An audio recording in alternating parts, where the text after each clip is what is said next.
Kamala Harris announced new legislation that, if passed, would provide up to $500 a month in tax credits specifically for working families. That proposal is aimed at addressing the rising cost of living in the United States.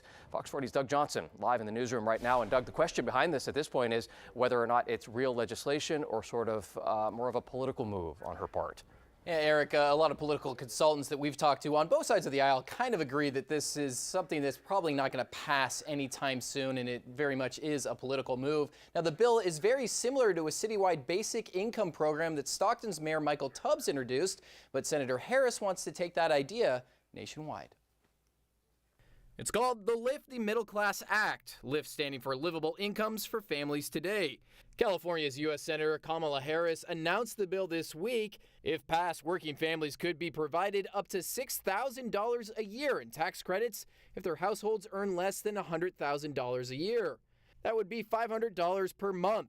Important to note, the families who do get these tax credits have to be working. Single filers earning less than $50,000 a year could get $3,000 a year or $250 a month. So far, the bill has the support of the California NAACP and several California cities' mayors, including Sacramento's Darrell Steinberg. I think it's great. No surprise, political consultants we spoke with either love or hate the idea, depending on which side of the aisle they come from.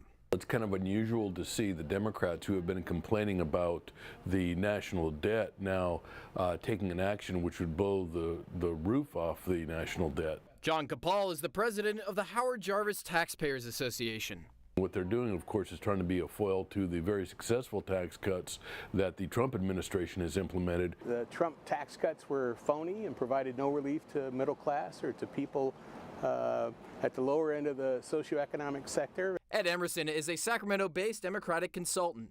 I think Kamala Harris is running for president. I think this is a good thing for the base.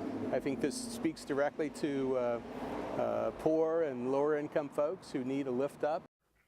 And the two political consultants we spoke with today that you just heard from, they do both agree on one thing, that Senator Harris is likely pushing this legislation as part of her greater ambitions to run for president in 2020. In our newsroom tonight, Doug Johnson, Fox 40 News. Doug, thank you. Highway 50 was shut down this